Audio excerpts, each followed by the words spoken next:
May mga linya na ginagamit sa pagsusulat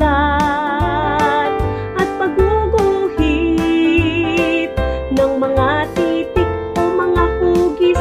Alamin natin ang mga pangalan, isa-isahin natin, sabihin lahat.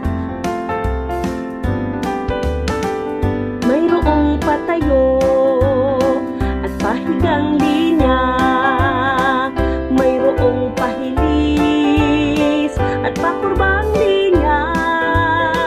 Ginagamit natin sa pagsusulat ng mga titik at mga hugis. Halina at umawit, kay gandang bigkasin.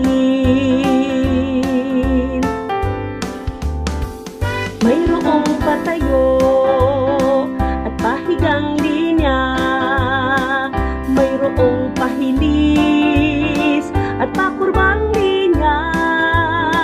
Ginagamit natin sa pagsusulat ng mga titik at mga hugis. Halina at umawit,